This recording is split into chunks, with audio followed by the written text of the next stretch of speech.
Assalamualaikum warahmatullahi wabarakatuh. Selamat pagi anak-anak ibu semuanya. Baik. Semoga anak-anak ibu semua dalam keadaan sehat walafiat ya. Nah, sebelum kita memulai pembelajaran hari ini, ada baiknya ibu akan mengecek hadiran siswa-siswi ibu hadir tepat waktu. Oke, terima kasih kepada sekretaris kelas ya telah mengisi absensi kelas dengan baik dan benar dan menulis semua nama teman yang hadir hari ini. Oke, mata pelajaran kita hari ini adalah KKA atau yang disebut dengan coding dan kecerdasan artifisial. Judul besar pembelajaran kita hari ini adalah struktur data sederhana, daftar dan perulangan menggunakan aplikasi PictoBlocks dengan pendekatan pembelajaran mendalam sesuai modul 2. Dengan topik peserta didik merancang instruksi, menerapkan instruksi yang terstruktur. Nah, sebelum memasuki pelajaran intinya, Ibu akan menjelaskan dulu tujuan pembelajaran kita hari ini apa, ya. Yang pertama, siswa-siswi Ibu harapkan dapat memahami konsep struktur data sederhana atau daftar dan list ya, serta perulangan disebut dengan looping dalam pemrograman. Yang kedua ada menggunakan PictoBlocks untuk membuat daftar sederhana dan mengakses elemen daftar. Selanjutnya menerapkan perulangan untuk mengolah data dalam daftar pada program, menunjukkan keterampilan berpikir komputasional, kolaborasi, dan kreativitas melalui pembuatan proyek sederhana. Nah, yang terakhir, mengaitkan pemahaman dengan kehidupan sehari-hari. Misalnya, daftar belanja, daftar nama, pengulangan aktivitas, atau absen. Ya, absen itu tadi ada daftar nama ya. Oke, Bu, bagaimana sih kita untuk mencapai pembelajaran hari ini? Oke, nah berjalannya pembelajaran kita hari ini dengan lancar, itu harus ada yang dicapai. Kalau tidak tercapai pembelajaran hari ini, maka bisa disebut dengan sukses? Tidak bisa disebut dengan sukses karena tujuan kita tujuan pembelajaran kita hari ini tidak tercapai. Adapun capaian pembelajarannya adalah yang pertama, yaitu peserta didik mampu menjelaskan konsep struktur data, daftar, dan perulangan. Yang kedua, peserta didik mampu membuat program sederhana menggunakan daftar dan perulangan PictoBlocks di aplikasi PictoBlocks. Nah, yang ketiga, peserta didik menunjukkan kemampuan problem solving dengan berpikir komputasional. Oke, nah ketiga capaian pembelajaran hari ini harus benar-benar kita capai agar tujuan pembelajarannya dapat berjalan dengan baik dan benar. Oke, masuk ke modul 2 dulu ya. Kita lihat modul 2. Nah, di sini ada penjelasan tentang pengelolaan data dan penyusunan instruksi. Berpikir komputasional adalah cara berpikir untuk memecahkan suatu masalah dengan pendekatan logis dan sistematis. Konsep berpikir komputasional erat kaitannya dalam penggunaan data, terutama dalam konteks data science dan kecerdasan artifisial.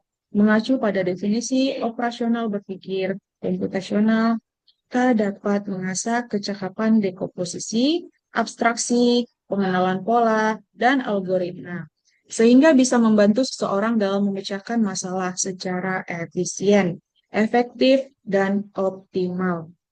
Nah, pada sebab ini, kita akan mengembangkan kemampuan berpikir kritis dengan menerapkan 4 cornerstone berpikir komputasional. Yaitu yang pertama ada kemampuan dekomposisi, abstraksi, pengenalan pola, dan algoritmik. Nah, untuk memecahkan masalah logistis, untuk menghitung waktu tempuh berkendara yang mendekati keadaan sebenarnya dengan langkah-langkah yang terstruktur. Baik, itu adalah penjelasan singkat dari modul 2. Nah, selanjutnya kita masuk ke bagian dari mata pelajaran kali ini. Oke. Nah, daftar itu apa sih? Nah, daftar adalah struktur data sederhana yang digunakan untuk menyimpan kumpulan data atau elemen dalam satu wadah. Elemen disebut dalam daftar bisa berupa angka, teks, atau objek lain. Daftar memudahkan kita untuk mengelola data secara teratur tanpa harus membuat variabel satu persatu ya. Bisa disebut dengan catatan atau kumpulan nama atau hal-hal lain. Seperti nama, nama manusia, nama barang, atau hal-hal. Oke. Selanjutnya, nah, apa sih perulangan itu? Oke, perulangan adalah instruksi dalam pemrograman yang digunakan untuk mengulang suatu perintah berkali-kali tanpa harus menulis kode berulang-ulang. Ada berapa jenis perulangan? Oke, misalnya yang pertama ada repeat, ulangi dan kali. Mengulangi perintah dengan jumlah tertentu. Jadi kita mengulang suatu perintah itu misalnya 5 kali, maka kita buat di situ perintahnya 5 kali perulangan. Bisa saja kurang atau lebih dari situ. Yang selanjutnya ada forever atau selamanya. Mengulang perintah tanpa henti. Ya, misalnya kita tidak ingin mengulang dengan angka atau mengulang dengan durasi tertentu. Jadi kita membuat perintah di situ tanpa henti. Sampai besok kah atau sampai kapan? Oke, bisa dipahami. Yang selanjutnya ada repeat atau ulangi sampai, repeat until atau ulangi sampai. Mengulangi sampai suatu kondisi terpenuhi. Nah, kalau ini kita bisa membuat durasi. Misalnya, kita membuat durasi 1 menit. 1 menit sekali harus diulangi. Atau 5 menit sekali. Atau bahkan 10 kali perhitungan. Baru dia mengulangi lagi 10-10. Nah, proses eksekusi blok atau instruksi perintah ini dilakukan secara berulang-ulang hingga suatu kondisi tertentu terpenuhi. Oke, selanjutnya ada menghubungkan daftar dan perulangan. Nah, contoh nyatanya, guru ingin menampilkan semua nama siswa dalam daftar kelas, yaitu absen ya, absen tadi, atau daftar nilai. Nah, selanjutnya, contoh sederhana di PictoBlox, yaitu kita buat daftar berisi nama Andi, Budi, dan Siti. Oke, selanjutnya, setelah kita membuat yang dua tadi itu, kita ulangi dari daftar dan perulangan. Kita buat daftar dan perulangan mengajarkan peserta didik menyimpan banyak data, mengolah data tersebut secara efisien, melatih berpikir komputasional. Oke. Nah, untuk sebelum kita memasuki prakteknya, praktek membuat daftar nama di PictoBlox, ada pertanyaan untuk kita semua. Apakah dengan KKA ini, coding kecerdasan artifisial ini, peserta didik dapat mengamalkannya pada kemanfaatan hidupnya? Bagaimana menurut anak-anak ibu semua? Ya, kalau menurut ibu, ini bermanfaat.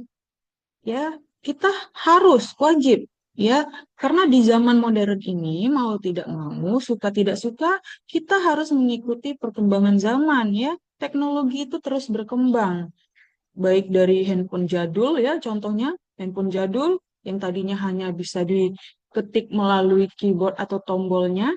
Nah, sekarang sudah eh, layarnya saja, layarnya saja tanpa ada tombol keyboardnya tadi.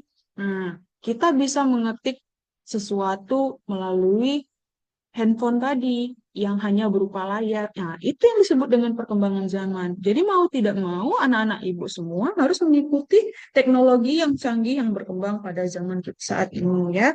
Nah, melalui apa? Melalui pembelajaran yang kita pelajari hari ini. Oke, kita masuk ke prakteknya, anak-anak ibu semua. Silakan buka. Oke, silakan buka laptopnya. Klik di Google Chrome untuk mencari nih, tulis pictoblocks.ai. Oke, nah kita tunggu sebentar. Oke, muncul bagian seperti ini. Kita klik di bagian block coding blocks. Nah, muncul. Oke, sebelum kita masuk prakteknya, ada baiknya Ibu jelaskan dulu secara singkat apa-apa saja sih yang ada di dalam ini, ya. Kita lihat sama-sama. Ini untuk hal yang Ibu tunjuk ini pada kursor ini, itu adalah stage atau panggung perintah, ya. Panggung perintah. Nah, ini apa, Bu? Nah, ini adalah karakter. Karakter yang akan kita perintah. Dah, dia yang akan menjalankan perintah kita nantinya. Karakter ini namanya Tobi. Si beruang ini Tobi. Bisa nggak, Bu, diganti? Bisa, kita bisa ganti di sini. Nih, ini kita bisa mengganti karakter. Ada tulisan Choose Sprite di sini. Ya, kita klik. Nah, muncul di sini di bagian All apa saja, ada John, ada Hazel, coba kita pilih John-nya. Kok si Toby nggak pindah, Bu? Nggak hilang, Bu? Karena nggak kita hapus. Ini, kita klik nih, kita klik John, kita klik Toby. Yang mana yang mau kita pakai? John atau Toby? Oke, John, Toby. Oke, John saja yang kita pakai, Toby kita hapus. Bu, ini di dalam eh, background si karakter John ini bisa nggak diganti? Bisa. Di mana kita gantinya? Di sini. Coba klik bagian bawah. Choose a backdrop atau kita ganti backgroundnya. Nah, di mana kita taruh si John tadi bagusnya? Ini ya, di gurun pasir. Oke, kita buat dia di hutan. Kita taruh dia di hutan ya. Bagus, kita lihat. Oke, nah ini apa Bu yang rame-rame ini, yang warna-warni ini? Ah, ini adalah perintahnya. Ya, di sini kita bisa membuat perintah. Nah, untuk membuat perintah ini, kita bisa klik yang pertama ada control atau event. Eventnya lah yang kita taruh. Bu, gimana sih nanti jadinya kalau ini bisa tersimpan, kalau misalnya mati lampu atau tiba-tiba jaringan hilang, apakah tersimpan? Nah, kalau kita belum masuk, kita belum mendaftar, atau membuat akun, ini tidak tersimpan. Ada baiknya kita menyimpannya dulu ya. Membuat akun dulu dengan cara nih, kita klik dulu bagian, oke, nih.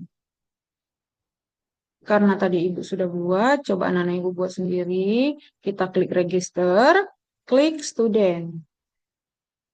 Oke. Nah, di sini bisa anak-anak Ibu isi semuanya. Untuk email, username, password, confirm password, dan selanjutnya terakhir create my account. Oke, sudah semuanya. Ya, kita masuk ke prakteknya. Nah, di sini sudah Ibu buat contohnya. Untuk kita pelajari bersama-sama, kita akan mengulangnya lagi ya. Oke, kita pertama klik event. Event ya, event. Klik ini, when. Atau kita buat dulu di sini ada green flag-nya. Ya. Hmm. Selanjutnya, masukkan di bagian sensing, ada S, ya. Kita lakukan ini. Kita masukkan di sini. Untuk anak-anak ibu bisa lakukan ini tadi sesuai dengan perintah yang pertama. Nah, siapa kita buat nama peserta didiknya? Nanti kita buat. Nah, sekarang kita tulis dulu. Apa yang mau kita buat pertanyaan, perintah pertanyaannya yang pertama? Nama ya. Oke, masukkan nama peserta didik. Nah, selanjutnya kita masukkan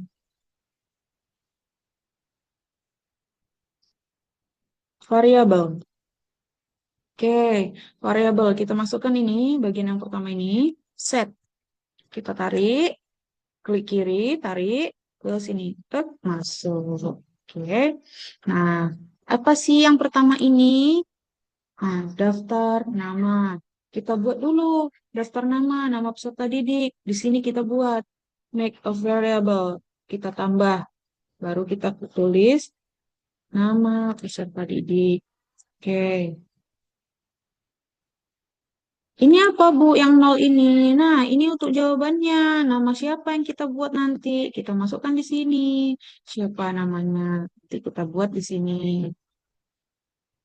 Nah, selanjutnya kita masukkan secara berulang lagi, yaitu pertanyaan tentang daftar nilai.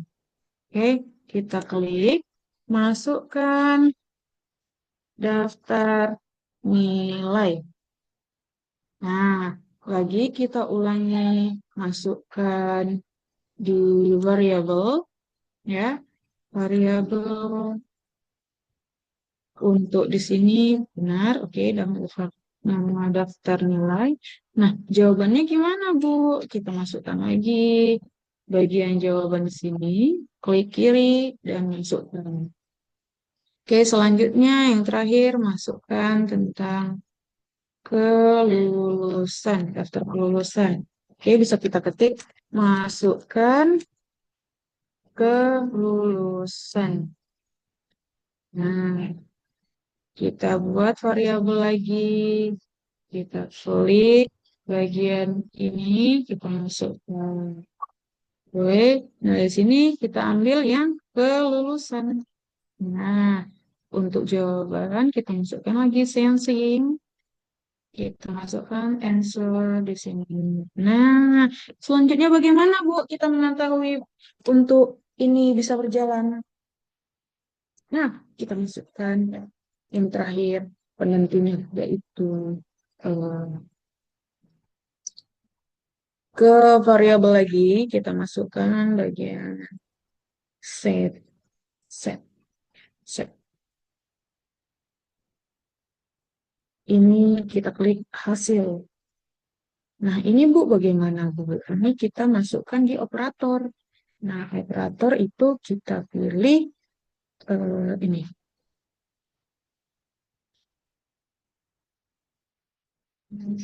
Nah, tanda operator oke, kita masukkan bagian ini di answer. Tambahkan satu lagi di sini. Nah, ini kita masukkan variabel nama peserta didik. Di sini, oke, sebelah sini daftar nilai.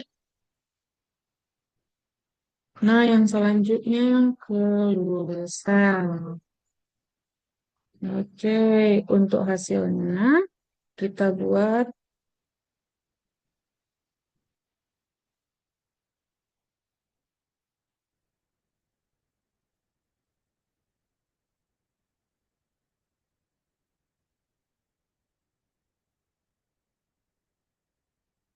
Nah, terakhir kali kita mau membuat si eh, Tobi ini membuat perintah atau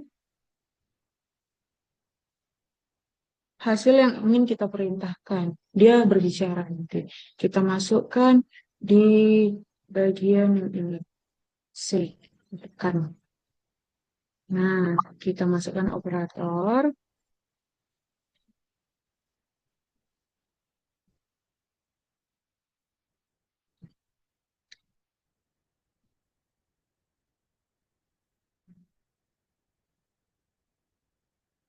Ini ya. Kita masukkan di sini satu lagi operator untuk hasil.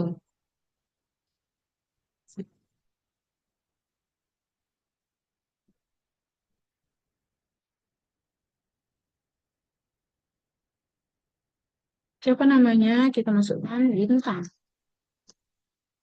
Oke. Kita masukkan variabel terakhir hasil sini. Nah,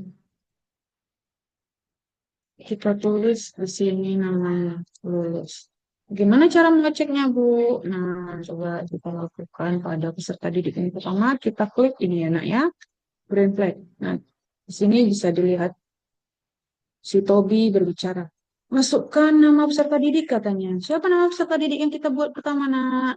Ah, nih. Oke, kita checklist. Masukkan daftar nilai katanya. Berapa daftar nilainya? 85. Oke, masukkan kelulusannya. Apakah dia lulus atau tidak? Lulus. Nah, selanjutnya nama peserta didik yang terakhir siapa? Bintang. Kita ulangin ya. Berapa nilai bintang kita buat? 85 juga. Oke, apakah bintang lulus? Lulus. Nah, hasilnya nih.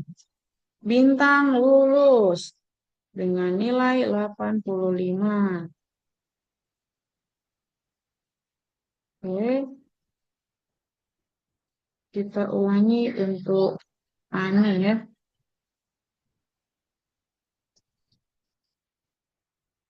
Masukkan. Nah, kita cek di sini. Ani ya. Ani. Masukkan daftar nilai Ani. 85. Masukkan kelulusan. Lulus. Bagaimana nilainya?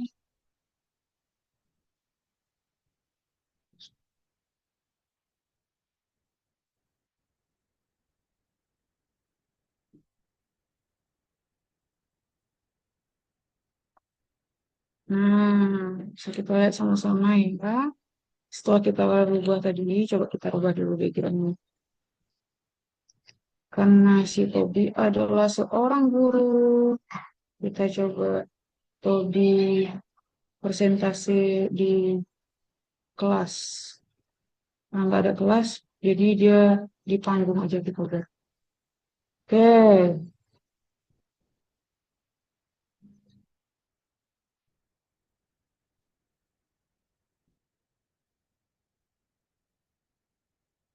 untuk mengecek bagaimana ini perintah berjalan, kita klik di bagian sini, green flag atau bendera yang warna hijau. Nah, apa kata Tobi? Tobi memerintahkan kita memasukkan nama. Siapa nama siswanya? Kita buat Ani. Oke, masukkan daftar nilai, kata Tobi. Berapa daftar nilai? Coba lihat di option tadi. 85. Nah, masukkan kelulusan, katanya.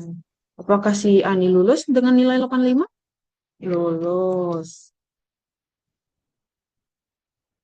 Oke, selanjutnya kita bisa lihat. Nah, hasil dari apa yang kita perintahkan si Tobi tadi, dia menyebutkan bahwa Ani dengan nilai 85 merupakan siswa yang lulus. Nah, apakah ini bisa diulang? Bisa. Kita ulang dengan nama-nama siswa. Nah, sampai sini, apakah siswa-siswi Ibu sudah paham? Baik, dengan pertemuan hari ini cukup sudah mata pelajaran kita tentang instruksi ya, perulangan instruksi dalam pemrograman. Daftar data dan perulangan ini bisa kita ulangi dengan memasukkan nama yang lain lagi di sini. Terima kasih untuk anak-anak Ibu semua. Semoga anak-anak Ibu semua dapat mengamalkannya dan ini adalah mata pelajaran yang bermanfaat. Oke, baik untuk pertemuan selanjutnya minggu depan, Ibu akan menjelaskan tentang kualitas data dalam KA, kecerdasan artifisial. Terima kasih untuk hari ini. Semoga ilmunya bermanfaat. Ibu akhiri. Assalamualaikum warahmatullahi wabarakatuh.